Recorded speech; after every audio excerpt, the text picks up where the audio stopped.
Hey everybody, I hope you're doing well. This is a piece by Jan Gerber. It's titled National Socialism and Colonialism, the Barbie Trial as a Primal Scene of Competing Memories.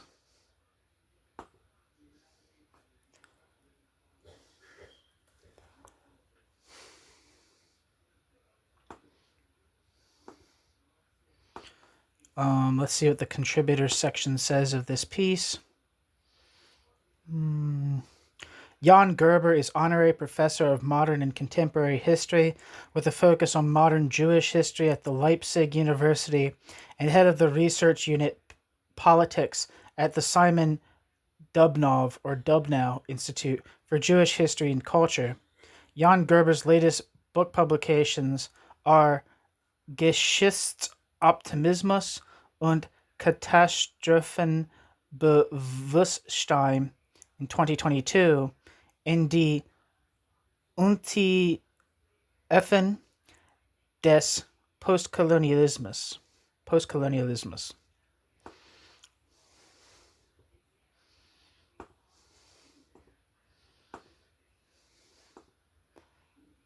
Let me look up that book real quick.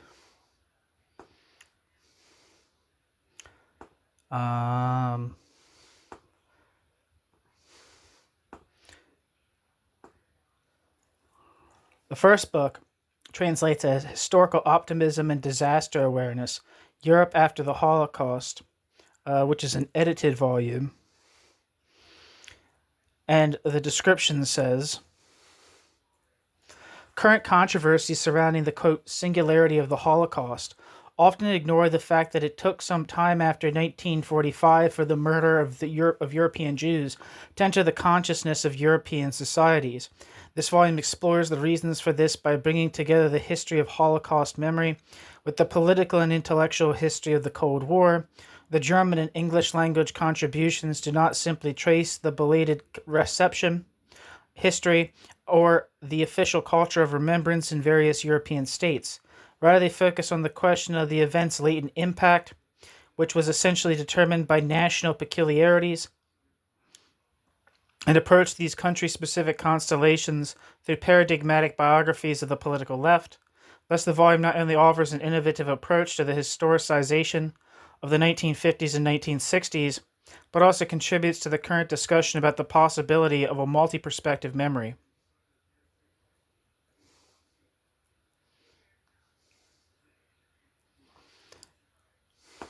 And the other book, Die Untiefen des Postkolonialismus, translates as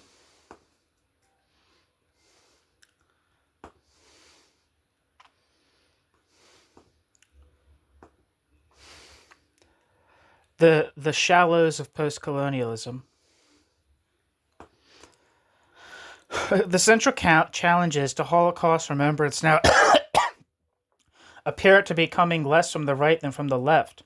Post-colonial circles in particular regularly downplay the extermination of European Jews, while right-wing attempts to question the unprecedented nature of the Holocaust quite recently provoked great outrage. Post-colonial accusations are an accepted part of the culture of debate. The articles in this yearbook explore this development as well as the background, causes, and dynamics of post-colonial engagement with the Holocaust. There are also texts on the current issues, timeless problems, prose, and poetry,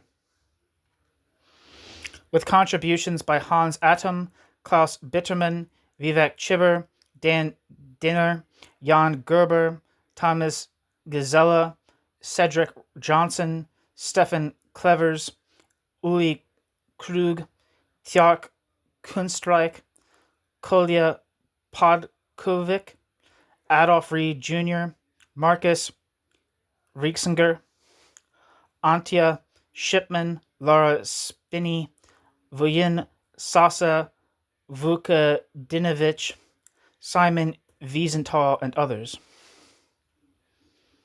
Alright, so I promise that the rest of the text will not be like that. I just wanted to look up and see. So here we are. Oh, I did want to look up, sorry, Barbie trial.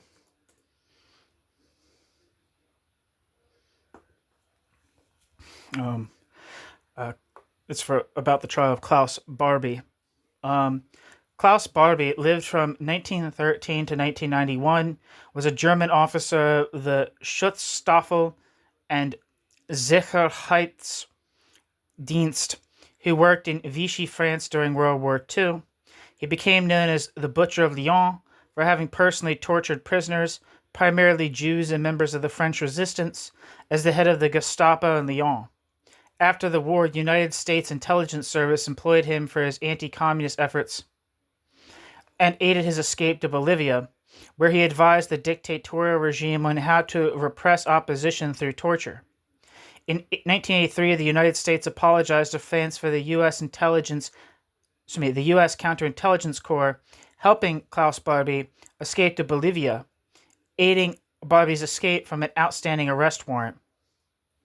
In 1972, it was discovered that he was in Bolivia. While in Bolivia, the West German intelligence service recruited him. Barbie is suspected of having had a role in the Bolivian coup d'etat orchestrated by Luis Garcia Meza in 1980.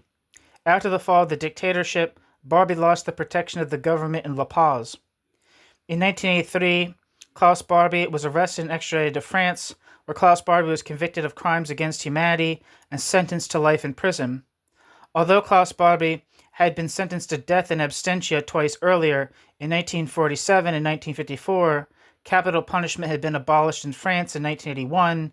Barbie died of cancer in 1991 at age 77 in his Lyon prison. Okay, so here we are.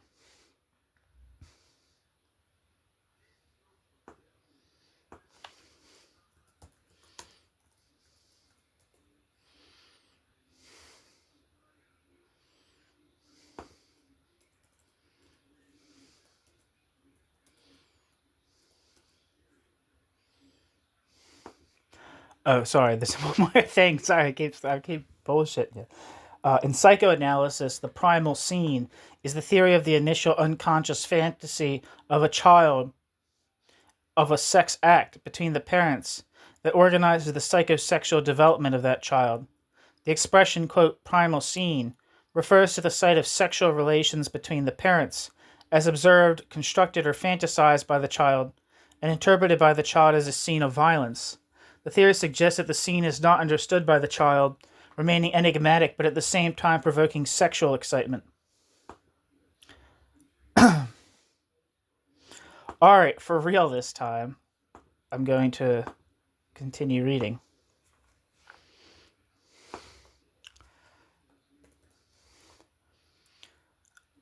So here we are. On May 11th, 1987, a sensational court case opened in Lyon. Footnote, I would like to thank Andrew Brown, Julie Franca, Anika Paduan, and Jan-Eric Schiel for important comments and support. And footnote. Klaus Barbie, who lived from 1913 to 1991, the city's former Gestapo chief, was put on trial. Barbie had been made head of Department 4 of the local security service in 1942, shortly after the occupation of southern France. In this position, Klaus Barbie cracked down on the resistance with extreme brutality, was responsible for torture and massacres, and was involved in the deportation of Jews. Quote, I came to kill, end quote. Klaus Barbie is said to have declared upon his arrival in Lyon. At the end of the war, Barbie went into hiding, after initially staying in West Germany under a false name, where he collaborated with British and American intelligence against the backdrop of the emerging Cold War. Klaus Barbie made his way to Bolivia in 1951 via the so-called, quote, rat line. There, Klaus Barbie settled as a businessman and worked closely with the country's changing military juntas under the name Klaus Altman. When Ernesto, quote, Che Guevara tried to build a leftist guerrilla in Bolivia starting in 1966, the government drew on Barbie's expertise in torture and fighting partisans. Klaus Barbie advised them and was later made a, quote, honorary lieutenant colonel. In small circles, the former Gestapo man is even said to have boasted of playing the decisive role in the hunt for Guevara.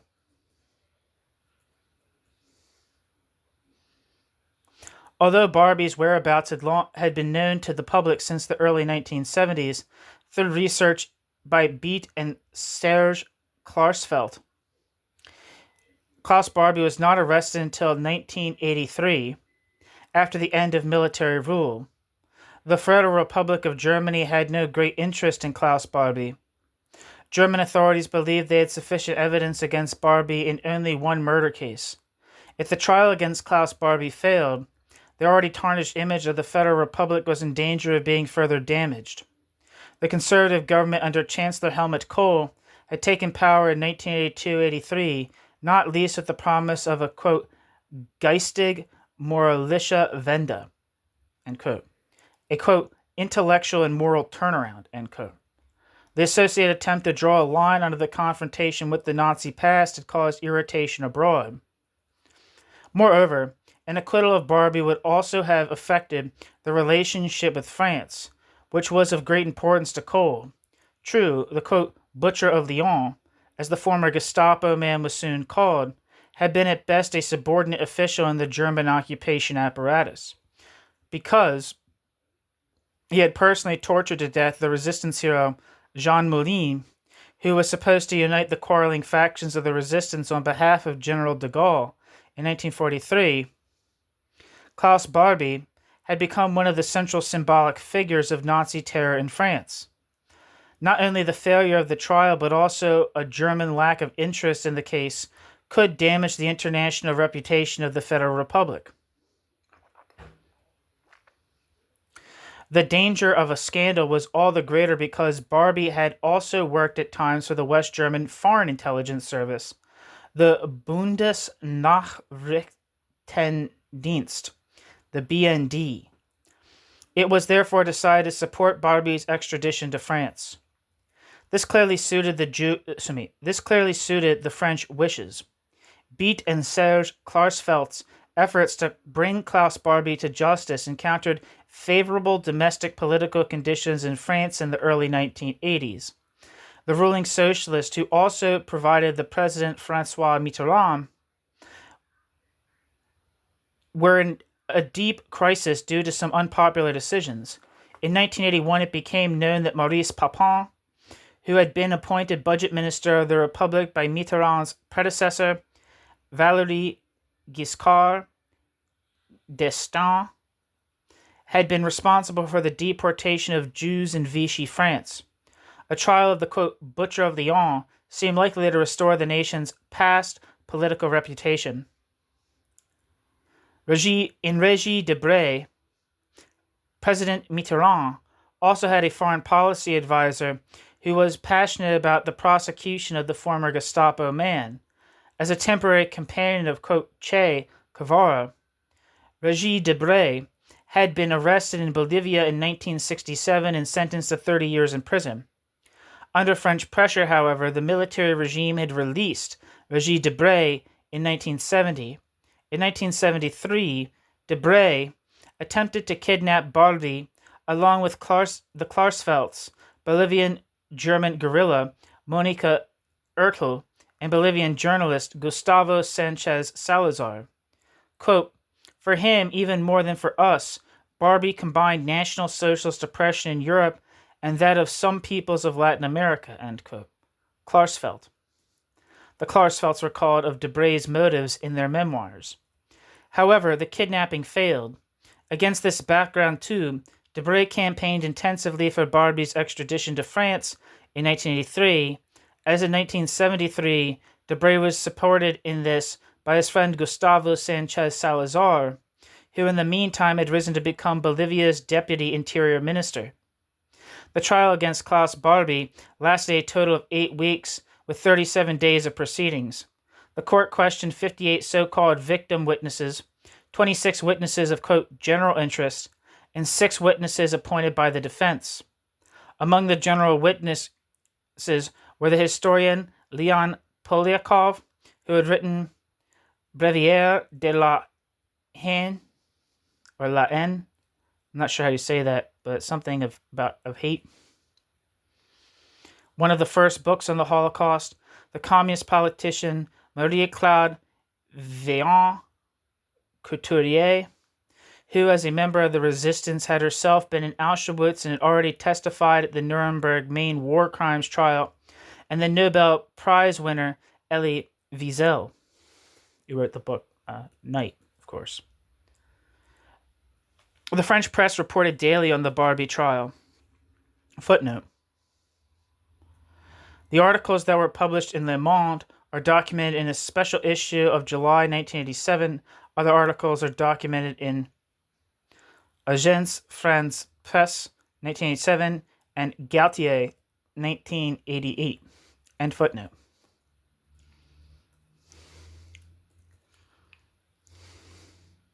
Within the hexagon, as historian Karin Urselman points out, quote, it was almost impossible to avoid the subject, end quote.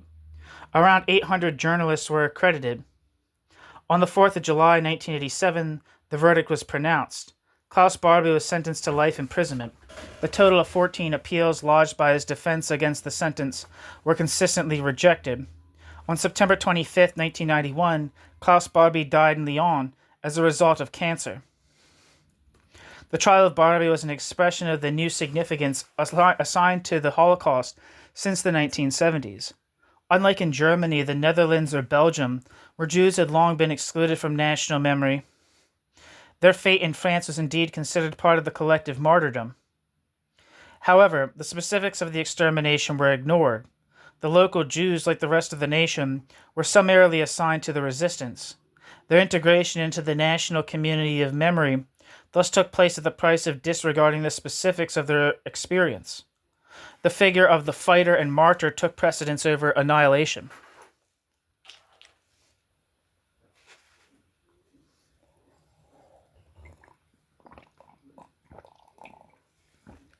This development was certainly also due to the large portion of Jews in the resistance, especially in the first months of the German occupation, during which the Communist Party remained inactive due to the Hitler-Stalin Pact. Jews were, as Georges Zarafa stated shortly after the end of the war, the, quote, motor of the resistance. Many of the former resistance fighters with whom Beat and Serge Klarsfeld worked in their hunt for Barbie also came from Jewish families. Another reason for the integrative memory of the resistance was universalism, that is, the idea of some mankind from the time of the French Revolution. It culminated in 1791 in the equality of Jews as citizens. Even the former Buchenwald prisoner, Robert Antelme, who, like his then wife, Marguerite Duras, strongly identified with the Jewish victims of National Socialism, wrote in his 1947 book, L'Espèce Humaine, that the Germans had not succeeded in destroying the, quote, unity of mankind, end quote. This statement spoke less of certainty than of the pathos of defiance. Nevertheless, such ideas were widespread.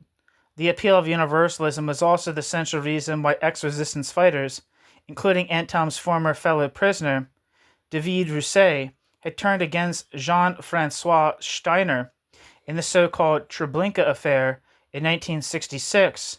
By focusing on the extermination camps, the young author had highlighted the differences between the various groups of victims of National Socialism in his novel of the same name, Steiner. In doing so, let me repeat that. The appeal of universalism is also the central reason why many ex-resistance fighters, including Antelme's fellow prisoner, David Rousset, had turned against Jean-Francois Steiner in the so-called Treblinka affair in 1966 by focusing on the extermination camps. The young author had highlighted the differences between the various groups of victims of National Socialism in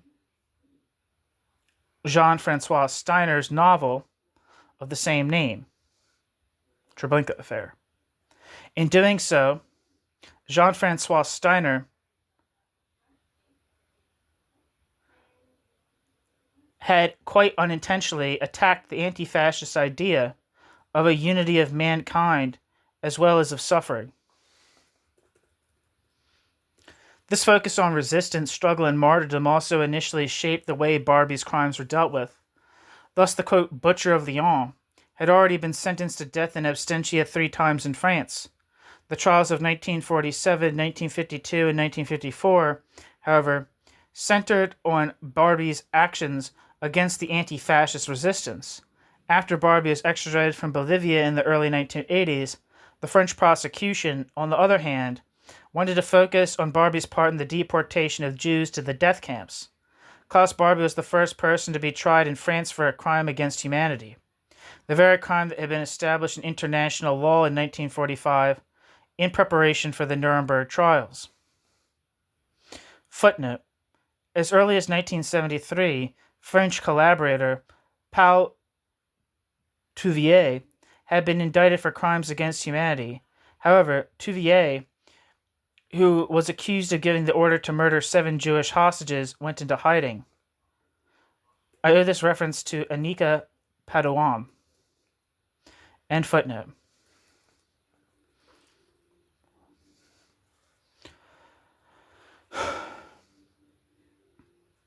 This process also made it possible to circumvent the statute of limitations for his other acts.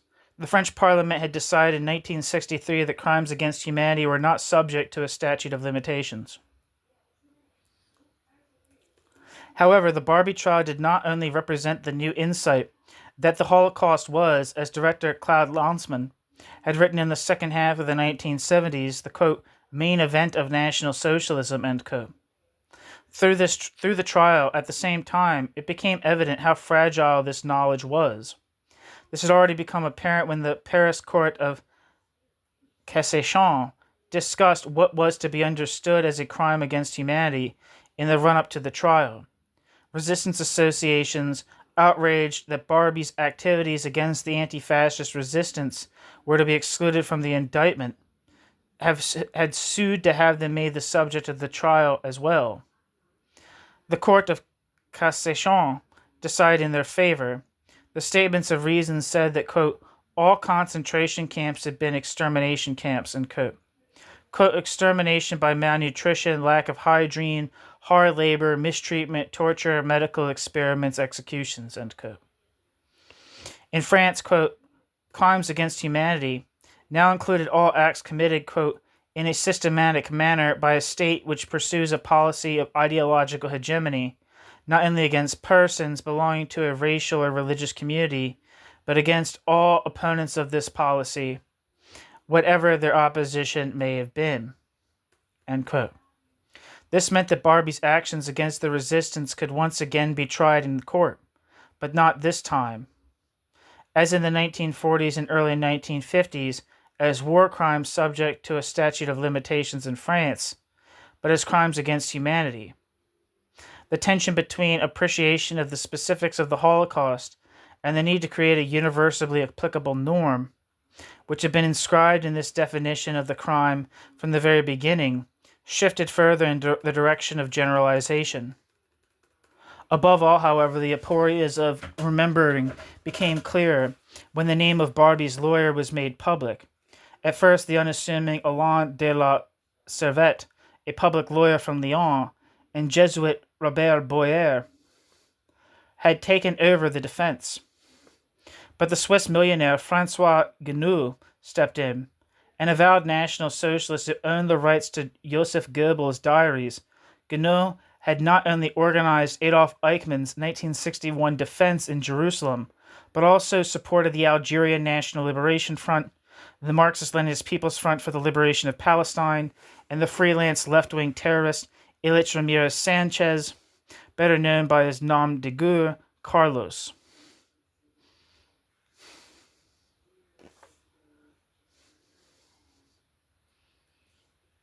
From his collaboration with the FLN in Algiers and in the 1950s and 1960s, Genoud, it's Genoud, so I don't know if I'm pronouncing it right.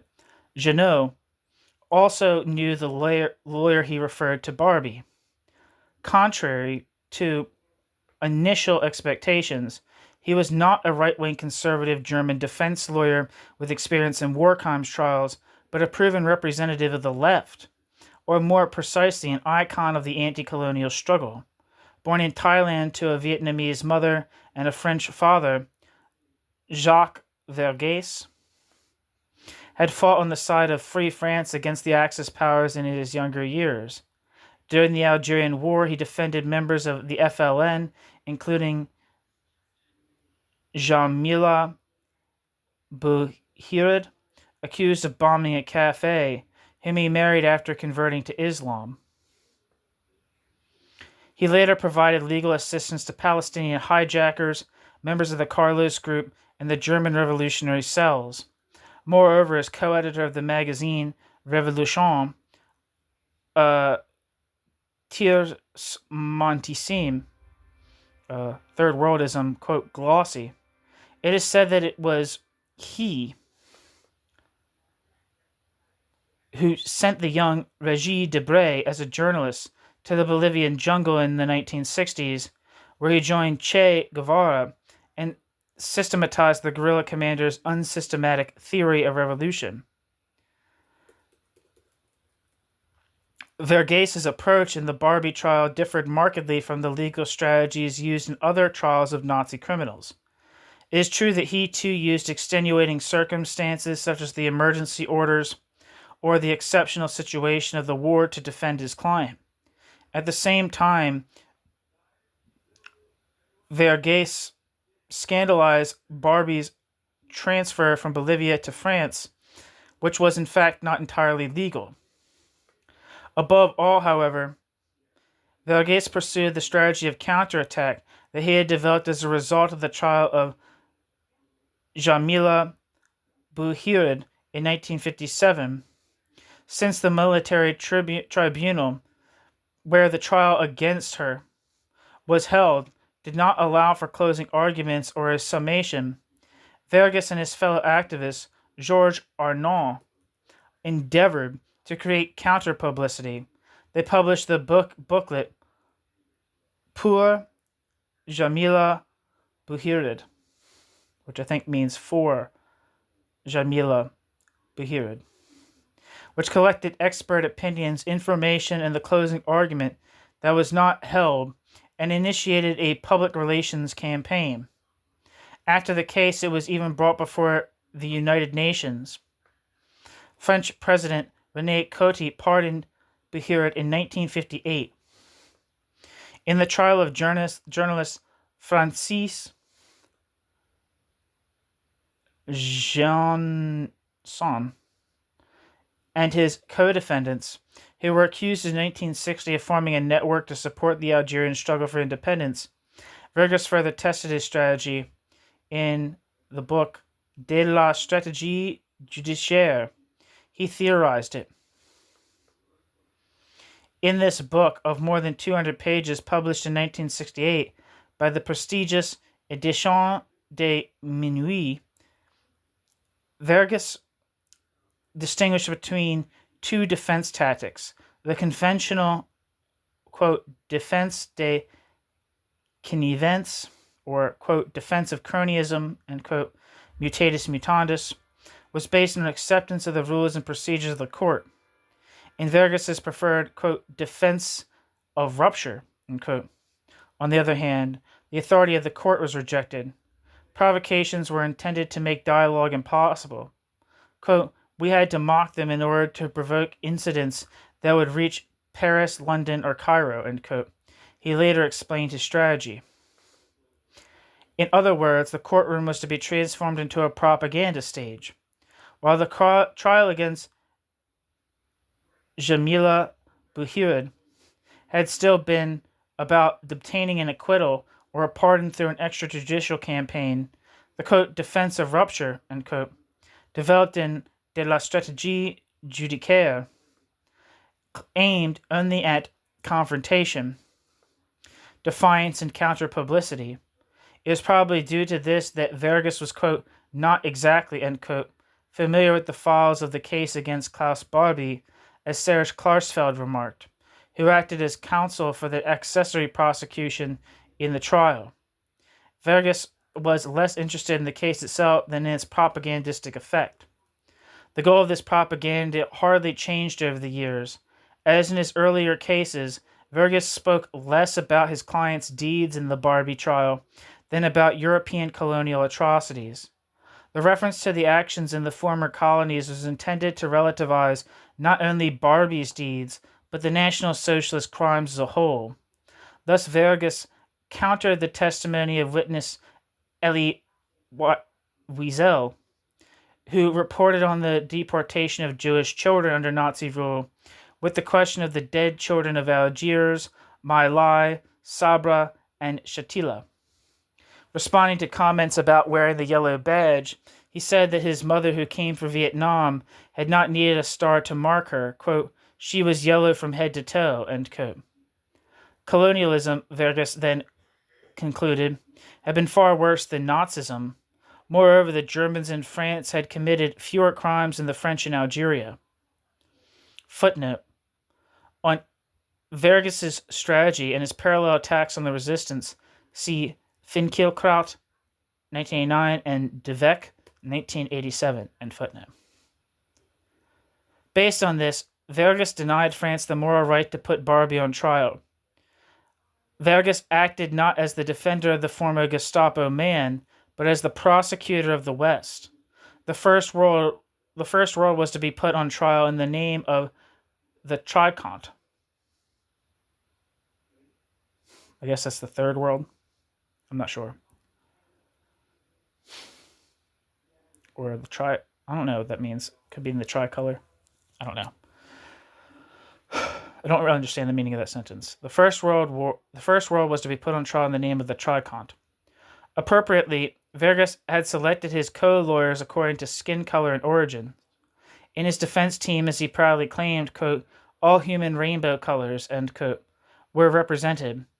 Jean-Martin Mbemba, who had been a minister in Congo several times since the 1990s, was to represent the African continent. Bolivian Raul Jimenez Sanjinez, Latin America, Vargas himself, Asia, with a view to the importance of the Arab world for French colonialism. He had also engaged the Algerian Nabil Boueta. One second.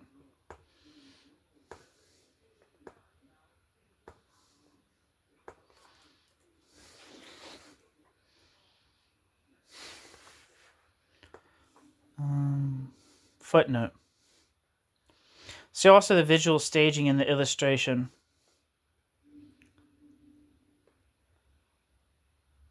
Jimenez Sanjinez represented Barbie before the court of Cassation, where Jimenez Sanjinez litigated against his transfer to France. End footnote.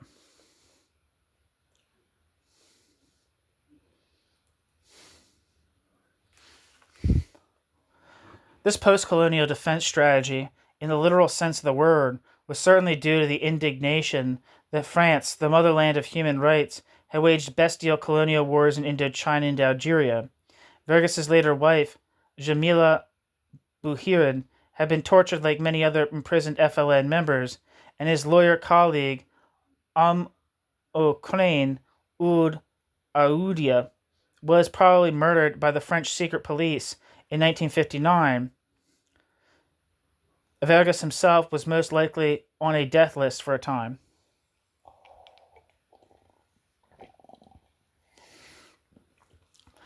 Vargas's disparaging remarks about the resistance with which he made headlines before and during the trial surely stemmed from Vargas's consternation at the fact that many of his former anti-fascist comrades in arms were responsible for French crimes in Algeria.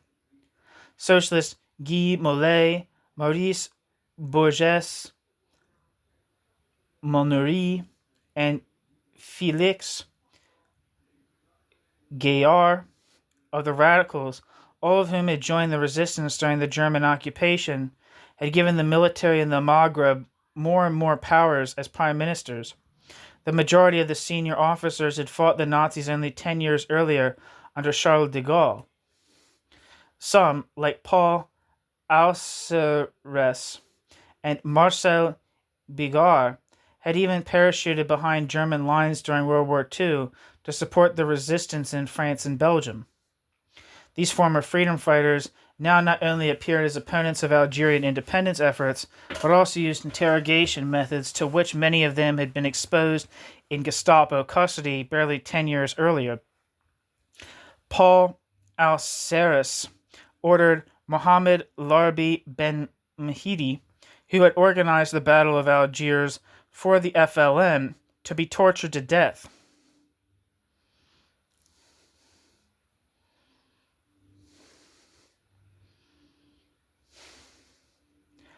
Marcel Bigot developed new methods of disappearance and gave orders to throw captured FLN sympathizers, weighted down with barbells from helicopters, into the Mediterranean Sea, the so-called Crevette Bigot. Moreover, the former heroes of the anti-fascist resistance in Algeria suddenly found themselves in a front with former Vichy cross-borderers like torture expert Roger Trinquier, who had developed the counterinsurgency strategy in his book La Guerre Moderne, for avowed Pétain supporters like Jean-Marie Le Pen,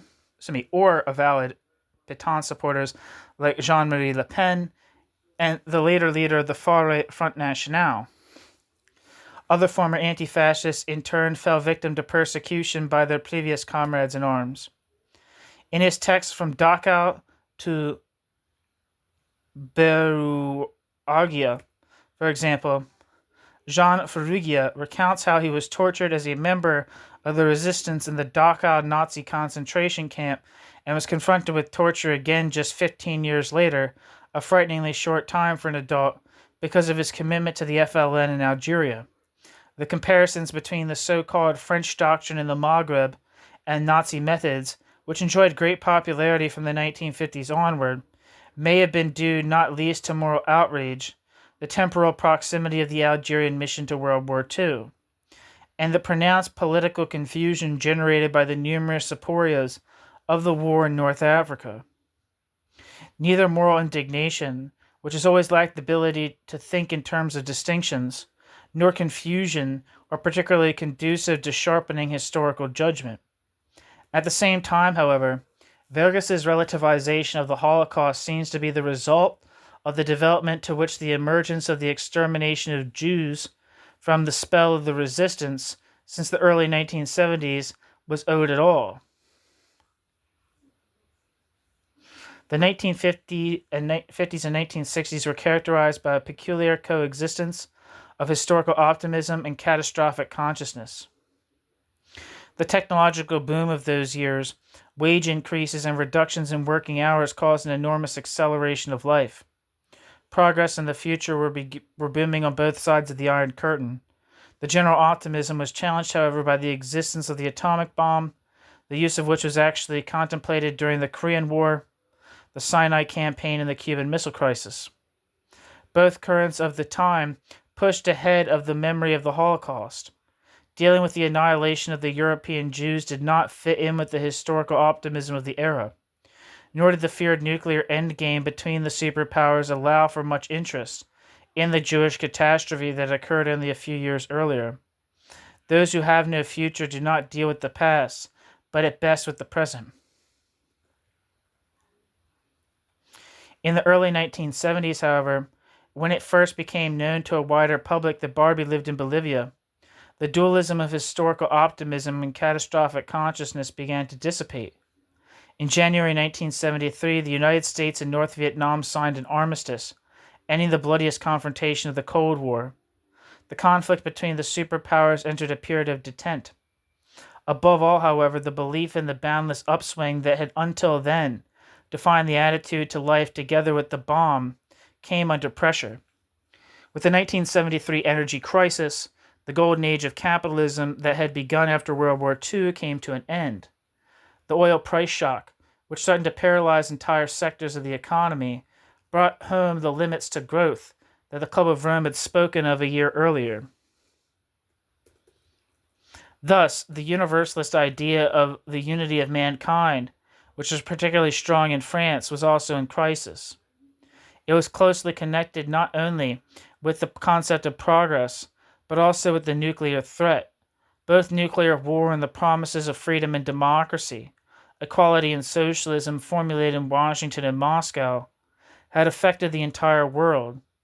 In the context of the triumphant advance of particularist ideas, which until then had not infrequently disguised themselves in universalist terms, categories such as origin, ethnicity, and culture, which had been believed to be antiquated, took on a new significance. Separate group concerns received greater attention for the first time. Claims that appeared particularistic were articulated more strongly since the 1970s than in previous decades. Identity and difference became buzzwords. Strictly speaking, the commemoration of the Holocaust only began in this period. True, there had already been tentative beginnings earlier, but only to the extent that the operatic interplay of optimism for the future and fear of doom dissolved. Did the extermination of the European Jews move from the suburbs of memory to its center? The broad interest that the mini-series Holocaust generated in 1978/79, not only in Germany but also in France, was due less to its artistic quality than to the timing of its making. At the same time, a greater awareness of the specificities of the Holocaust developed. The new particularist ideas promoted the realization that the mass murder was a crime committed explicitly against Jews. However, as universalism continued to have great appeal, this knowledge combined with the realization that the Holocaust was a universal deed. It was, as Hannah Arendt had recognized much earlier than others, a universal crime committed against a particular population group, quote, a crime against humanity, ... perpetrated upon the body of the Jewish people, end quote. Arendt. Knowledge of the specificity of the Holocaust is thus not least the product of a transitional period in which universalism and particularism entered into an epistemic alliance. With regard to the Holocaust, this change in the relationship between universalism and particularism was furthered by reactions to the Six-Day War in 1967. Until then, many French Jews had tended politically toward the left rather than conservatism.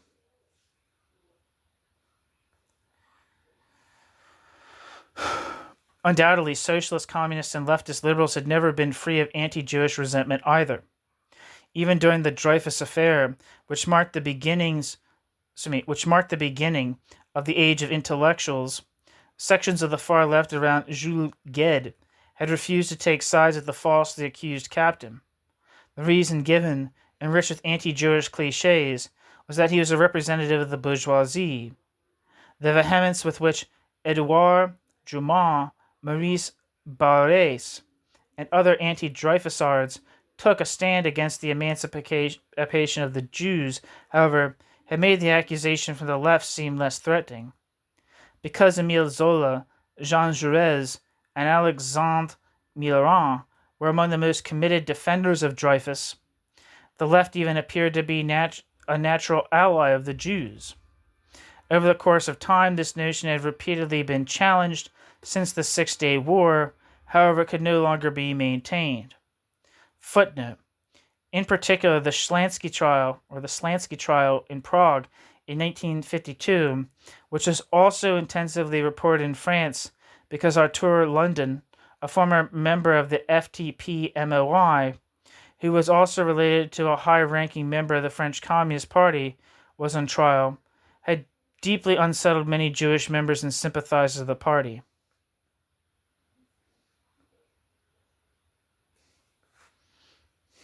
One second.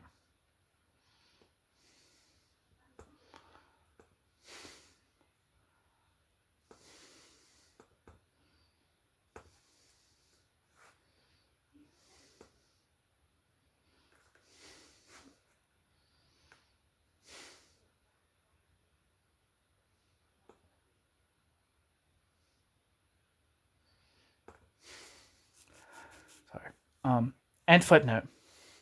Over the course of time, this notion had repeatedly been challenged since the Six-Day War. However, it could no longer be maintained. Whereas until then it had been primarily the Moscow-oriented circles that had vehemently advocated anti-Israeli positions. Now almost the entire left shifted to this course. The anti-Israel camp in France included, as Leon Poliakov commented in dismay in 1969, quote, the government, the Communist Party, a large part of the left, student activists, and the last nostalgics of the white and Aryan race, end quote. Poliakov. The verbal jibes of many representatives of the left, documented by Poliakov, were often hardly distinguishable from the accusations of the political right. They were regularly accompanied by doubts about the loyalty of French Jews as citizens. The events that took place in Poland at the same time reinforced the impression that the thread that had until then connected many Jews to the left had been severed. In the aftermath of the Six-Day War, the Communist Party of the People's Republic initiated an anti-Semitic campaign in which Polish Jews were discredited as nationally unreliable. Some 200,000 of them left the country for fear of persecution. A large number emigrated to Paris, since Joachim Lelièvre moved there in 1831, the traditional place of exile for Polish dissidents. In the aftermath of these events, many French Jews also successively turned away from the left.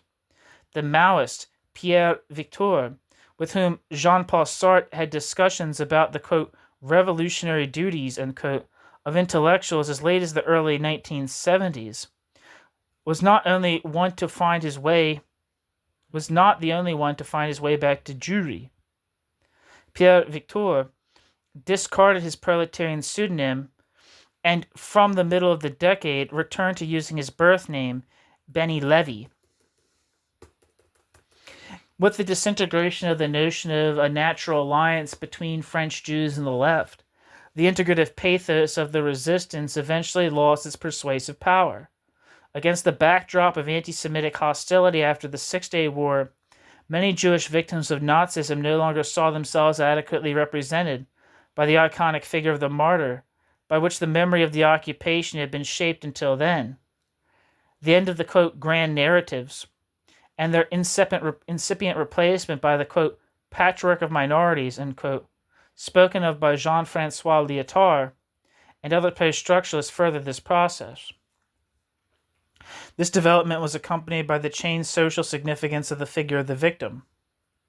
Since the early 1970s, the mobilization of the new, more particularistically oriented group interests, which are mostly mediated by origin, ethnos, gender, and sexual orientation, often took place less along the lines of 19th century nation building, i.e. via heroic myths of origin. It was instead mediated through the experience of collective discrimination, persecution, and exclusion. But some nations, too, since the great rupture of the 1970s, seem, as the nouveau philosophe Pascal Bruckner once remarked, to conceive of themselves more strongly than before from a founding catastrophe. Quote, the Armenian genocide of 1915, the Great Famine in Ireland between 1845 and 1852, the, quote, Holodomor in Ukraine, that other Stalin-induced famine of 1932 to 33, the Nakba of the Palestinians, the annihilation of the Tutsis in Rwanda, end quote. Pascal Bruckner. Whereas the claim to be perceived as victims had until then usually been only part of the self-image, it now often became central to identity. Among the backgrounds of this development is the erosion of the image of the hero, which has found expression in the social sciences in the term, quote, post-heroism, end quote. Until the 1970s, the silent hero was both a cultural icon and a role model directed toward the future. The fact that the memory of National Socialism in the first post-war decades was dominated by fighting at the front and by anti-fascist resistance was not only due to the fact that combat, martyrdom, and even torture were far more commensurable to the general feeling than extermination for the sake of extermination.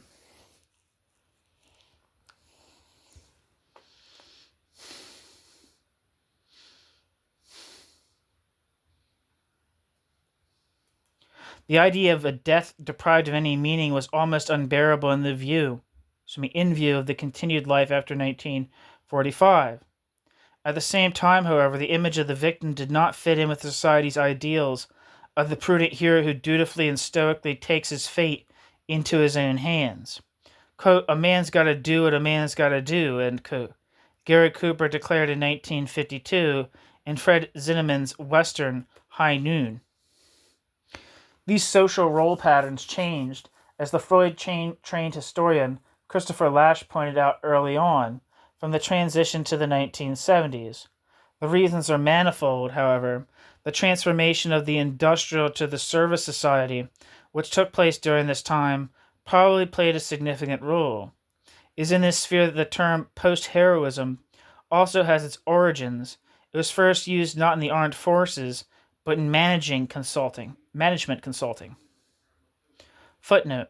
The term, quote, post-heroic management, end quote, probably originated from management consultant Charles Handy, who used it to pick up on ideas developed by David L. Bradford and Alan R. Cohen in the mid-1980s.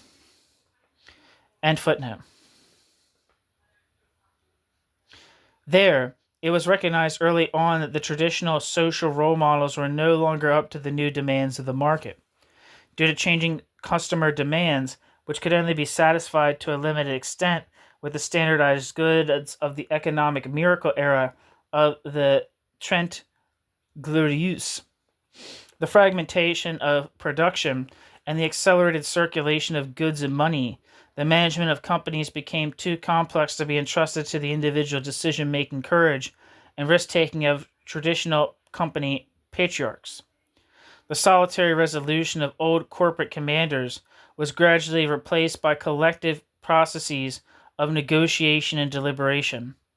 The, quote, heroic gesture of the past, end quote, became superfluous, as sociologist Dirk Baker once pointed out. Since then, work has been primarily, quote, post-heroic, that is, quote, interactive, participatory, negatively and positively fed back in an intensive exchange process within the company itself, end quote. Dirk Baker. With this change in the socially formative spheres of production and distribution,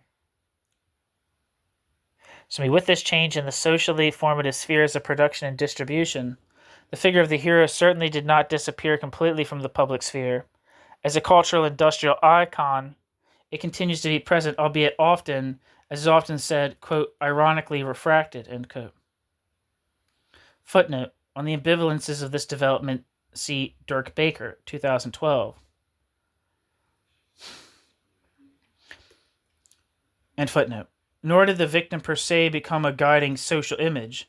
Nevertheless, the double turn from stoicism to sensitivity and from silence to cathartic communication contributed to a greater interest in experiences of suffering and their evaluation. Quote, there had been a change in the attitude toward victimhood, end quote, as historian Peter Novick explained a few years ago, quote, from a status all but universally shunned and despised to one often eagerly embraced, end quote. The success that Jacques Verges's defense strategy had in the Barbie trial, at least in the medium term, indicated the fragility of the recognition of the character of the extermination of the European Jews. Footnote. Carol J. Dean has shown that the idea, also loudly articulated by Verges, that other crimes would not be adequately recognized because of the supposedly, quote, exorbitant character of the memory of the Holocaust, was particularly widespread, where Verges came from politically on the left.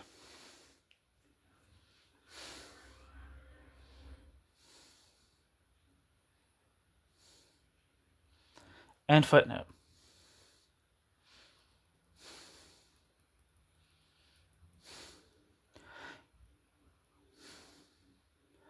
It stemmed both from the specificity of the Holocaust itself and from the internal logic of the dynamics of memory that began in the 1970s, to the extent that it became clear on a larger scale that the limits of modern society's instrumental reason had not been stretched to the extreme by the extermination of European Jews, as by other mass crimes, but had been exceeded. Even the most horrific atrocities of colonial history entered epistemically, not morally, of course, into its shadow, horrible dictu. This is true even if they have come close to it in some aspects.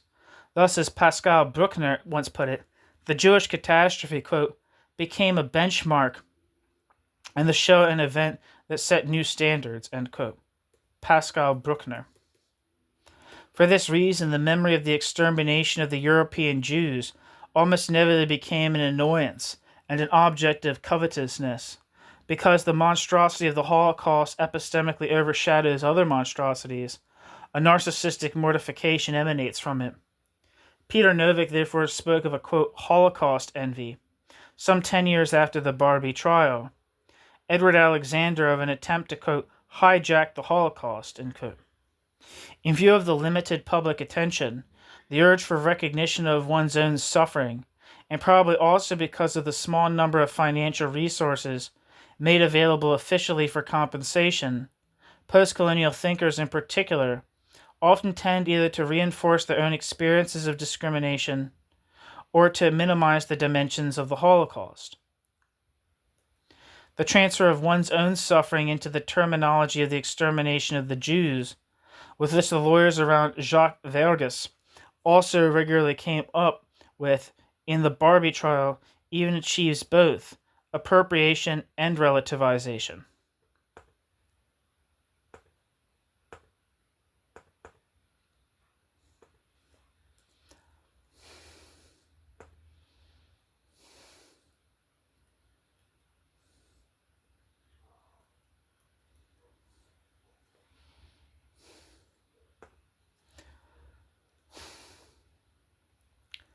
Moreover, the specificity of the mass extermination of the European Jews also touches on older motifs of the collective unconscious. If Sigmund Freud is right, then the origins of anti-Semitism reach back to the formative phase of monotheism.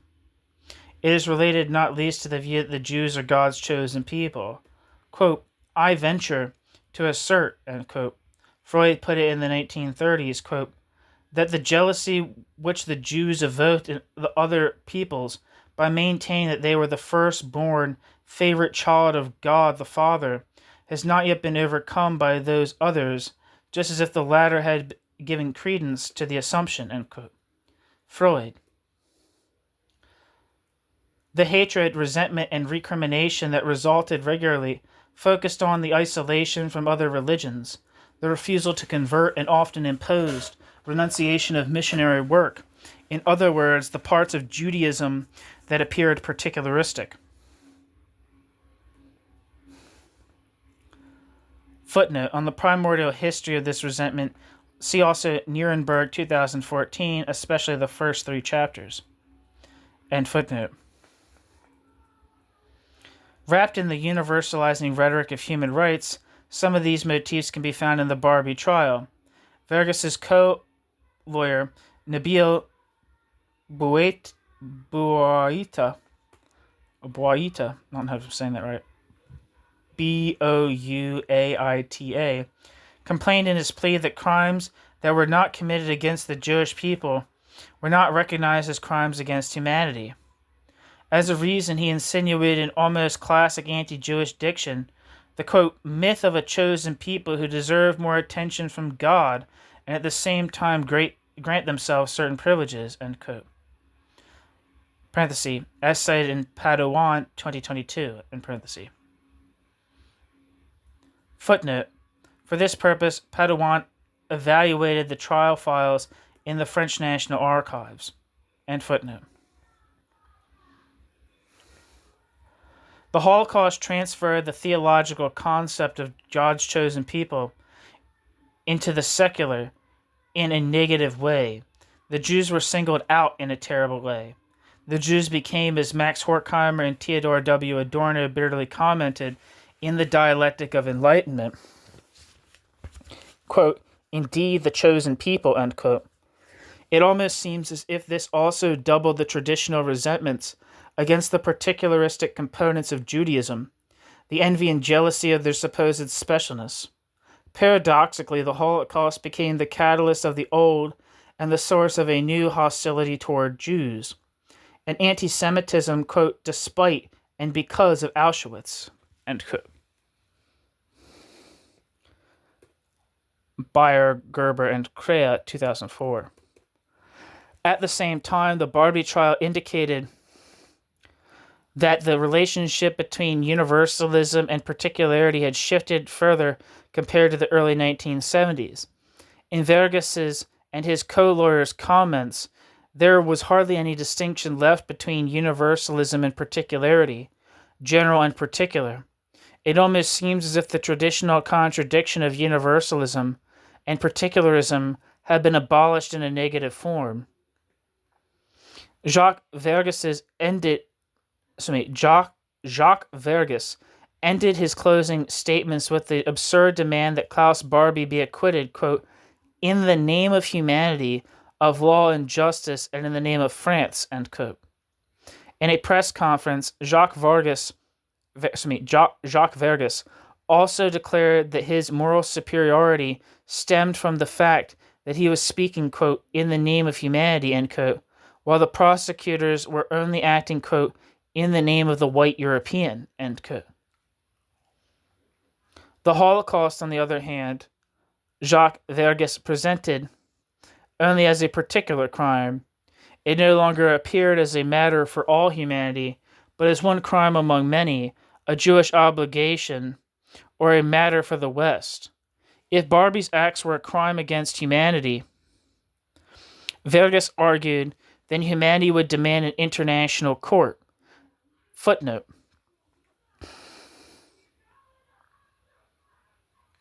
Padouin draws on the trial records from the French National Archives for this account. End footnote. The need to address Barbie's crimes, however, comes only, quote, from here, end quote, from Europe. Mankind, Verges concluded, had no particular interest in this trial. The Barbie trial was thus not only an expression of competing memories, but at the same time one of the primal scenes of post-colonial relativization of the Holocaust. It created, as Alain Finkielkraut summarized shortly after the court decision was handed down, quote, space for all-sided persistent maneuvers, end quote. To, quote, place alongside a falsified victory of memory a deceptive expansion of the concept of crimes against humanity, end quote. Knowledge and recognition of the extermination of the European Jews began to diverge again already at the peak of Holocaust remembrance. That's the end of the piece.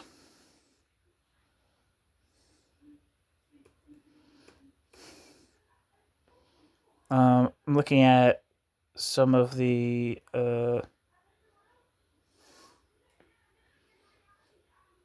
I'm looking at the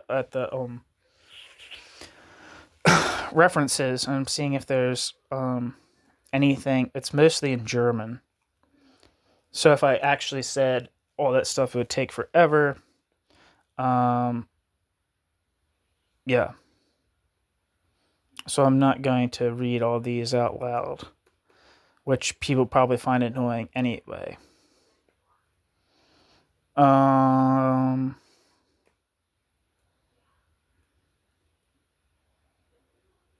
Yeah. But I did want to look up this Jacques Verges character on Wikipedia. Jacques Verges. If you were curious, this is I don't know if you maybe you don't remember this, but this is an Asian man. Wait, no. Yeah. Jacques Verges was a French-Algerian lawyer of Vietnamese origin and anti-colonial activist. Verges began as a fighter in the French resistance during World War II under Charles de Gaulle's Free French Forces. After becoming a lawyer, Jacques Verges became well known for his defense of FLN militants during the Algerian War of Independence. Jacques Verges was later involved in a number of controversial high-profile legal cases with a series of defendants charged with terrorism, serial murder, crimes against humanity, and war crimes. This includes Nazi officer Klaus Barbie, the, quote, Butcher of Lyon in 1987, terrorist Carlos the Jackal in 1994, the former Khmer Rouge head of state, Hugh Samphon, in 2008. Jacques Vergas also defended infamous Holocaust denier Roger Gardy, used to be a important member of the Communist Party, in 1998, as well as members of the Baader-Meinhof gang. As a result of taking on such clients, Jacques Vergas garnered criticism from members of the public, including intellectuals Bernard Henry Levy, who, as we talked before, was the former Maoist. I can't remember what his name was that he used as a Maoist. And Alain Finkielkraut, political activist Gary Gable, and Nazi hunter Serge Klarsfeld. Jacques Vergas attracted widespread public attention in the 1950s for his use of trials as a forum for expressing views against French colonial rule in Algeria, questioning the authority of the prosecution and causing chaos in proceedings, a method he promoted as, quote, rupture defense, in his book De la Stratégie Judiciaire. He was imprisoned for his activism in 1960 and temporarily lost his license to officially practice law. He was a supporter of the Palestinian Fedayeen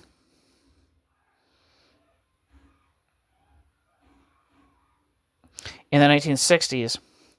Jacques Vergas would later disappear from 1970 to 1978 without ever explaining his whereabouts during that period. An outspoken anti-imperialist, he continued his vocal political activism in the 2000s, opposing the war on terror. The media sensationalized Jacques Vergas's activities with the sobriquet, quote, the devil's advocate, end quote. And Vergas himself contributed to his, quote, notorious public persona by such acts as titling his autobiography, The Brilliant Bastard, and giving provocative replies in interviews, such as, quote, I'd even defend Bush, but only if he agrees to plead guilty, end quote.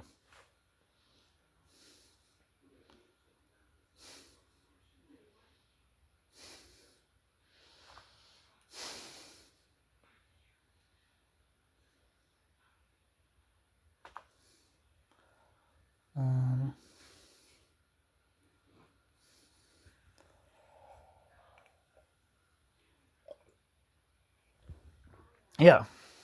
So, that's the end of the piece. Thanks for listening.